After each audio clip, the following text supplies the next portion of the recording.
¿Listos para echarle un ojo al arte de Rick and Morty?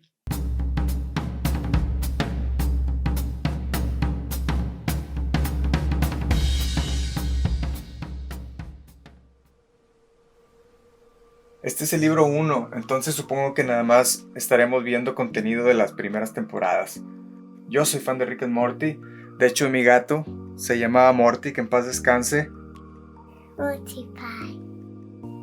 Empezamos con una plantilla de los do's and don'ts, pequeños detalles, pero este tipo de detalles crean una consistencia sólida a través de las temporadas. Aquí vemos ya dibujos más limpios, es aquí cuando dejan de verse como sketches. Estos en particular son las key poses. Estas key poses se le mandan al equipo de animación y les dicen: estas son las poses más importantes de la escena, por favor traten de que se vean así. Justin Roiland, cuando tiene que grabar, el día que tiene que grabar todas las líneas de Rick, le gusta ponerse bien borracho. Y como tributo a Rick and Morty y en honor a su modus operandi, ya estamos tomando, hermanos. Hoy se graba borracho. Si no me equivoco, después de la tercera temporada hubo una pausa, ya que estaban en renegociaciones. No sé si esto es un récord histórico, pero renovaron contrato por 70 episodios. ¿Saben cuántos años de trabajo son 70 episodios? No necesito otro ejemplo para decirte lo fuerte y único que es este ente creativo que es Roiland Harmon y todo su equipo creativo. Esta escena no se me olvida, cuando se le quiebran las piernas a Morty. Todo este arte son key poses, específicamente de la escena cuando se está moviendo con dolor. Como ven, para ahorrarse trabajo, solo editan las piernas. Economía de diseño, brothers. En este episodio donde tienen a todos los Mortys torturados en un domo, conectados, y nos explican que todo Rick es empatado con un Morty para camuflajear su ola intelectual, este episodio fue donde me quité el sombrero y me declaré fan. Siempre hay este momento en una serie o película donde nos convierten. ¿En qué momento de la serie de Rick and Morty se convirtieron en fans? Díganme en los comentarios, me interesa. Aquí tenemos a Summer, uno de los personajes con el mejor arco de la serie. Siempre con un teléfono en la mano, sus comentarios sarcásticos, teenager agresiva. Cualquier episodio donde Summer se une a la aventura es diversión garantizada y sabemos que habrá una especie de adición a su evolución. Ay, Jerry, corazón, este personaje me gusta, pero también como que no me gusta. Es como un perrito. Un perrito jodidón. El problema es que nunca pasa la línea de mediocridad absoluta. Te lo redimen de vez en cuando. Malditos escritores saben lo que hacen. Una de las cosas que más me fascinaron es que el lema del estudio es Make it weird. Entre más bizarro y ridículo sea el concepto, más parece pegar. Saludos a mi compa Gareth, puto Chops, que nos sentábamos horas a ver maratones de Rick and Morty. Aquí tenemos la plantilla de expresiones de Beth. Se hacen para ayudar a los artistas a mantener una consistencia entre el rango de emociones del personaje. Así se ve enojada, así se ve triste, así se ve borracha, y síganlo haciendo así.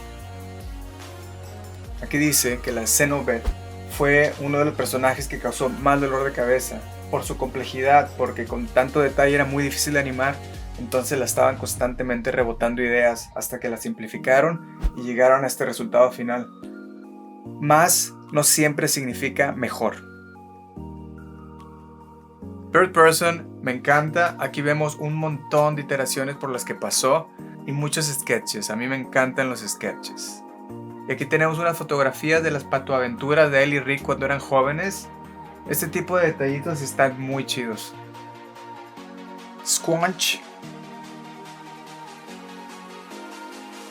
Vecinos, aliens, mutantes y más.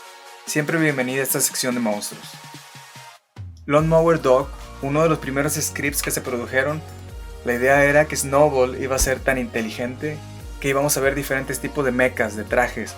Pero otra vez, la policía de costos dijo: mejor escojamos un solo diseño y lo reciclamos.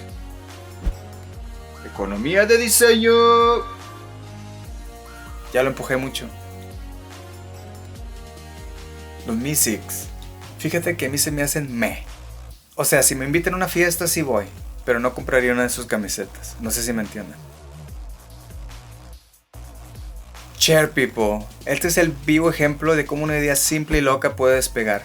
En este caso, en el capítulo 9 que comenté antes, tenían que saltar de una dimensión a otra mientras los perseguían, y en vez de jugar con completamente diferentes dimensiones, decidieron enfocarse en 3 piezas clave: sillas, pizzas y teléfonos, y mira lo que lograron. Increíble. Arte conceptual de los Plutonians y Gear People. Este episodio estuvo buenísimo y una oda a la película de The Thing. Imagínense crear tantos personajes, cada uno diferente y muchos con backstory, o sea, me quito el sombrero. Y aparte crear variaciones de cada personaje. Miren a Hamurai. Show me what you got. La Purga. A mí así me gustan los sketches, más vieja escuela, materializados, que ocupen espacio, que esté hecho de átomos. Ya llevo 2 whiskies. ¡Salud! Aquí tenemos las diferentes iteraciones de Scary Terry. El último toque final de este personaje fueron unos testículos de barbilla. Me gusta tanto Rick and Morty que puedo hablar de cada episodio que vemos aquí, pero no quiero videos largos, discúlpenme. Slow Mobius. Los nombres están perros. El Courier Flap, o sea... Más personajes. ¿Tiene una idea de cuánto trabajo creativo exertan estos güeyes? En muchos episodios tienen que crear una especie completa, variaciones de ellos, niños, viejos, folclore, es una locura.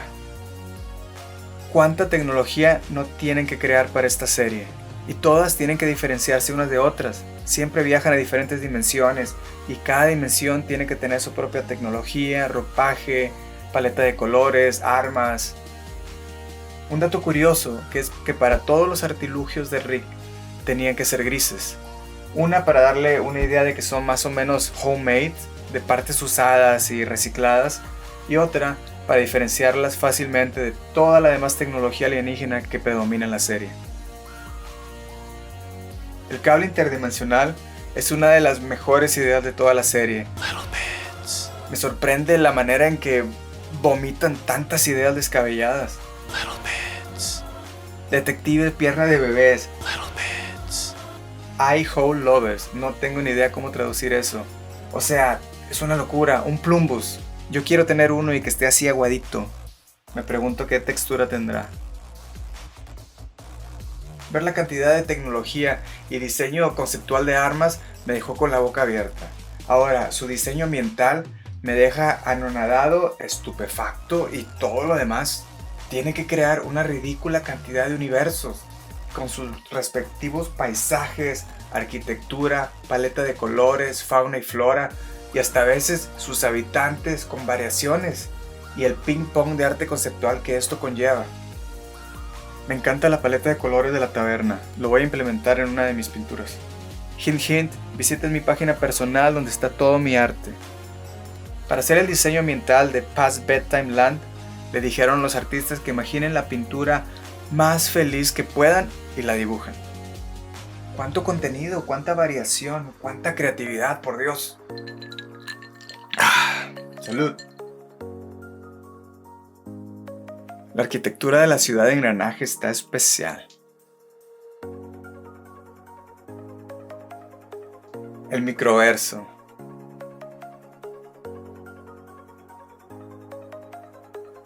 Plan de Squanch, donde se casaron Beat Person y Tammy. Lo que le hizo a mi Bird Person.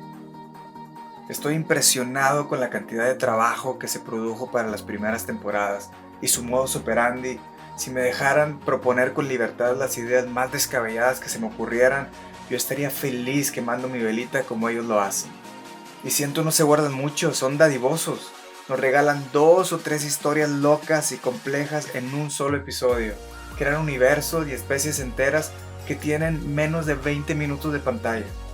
Me pregunto, ahora con un contrato de 10 temporadas, ¿qué tan vasta es su noria creativa? Si seguirán disparando ideas de alto calibre hasta el final. Y bueno, muchísimas gracias por su tiempo. Si quieren ver algo en mi trabajo personal, links en la descripción. Síganme en Instagram, que es donde estaré subiendo constantemente contenido. No es lo mismo, son 2 hermanos simbióticos que se complementan. Muchas gracias por su tiempo y hasta la próxima. ¡Salud!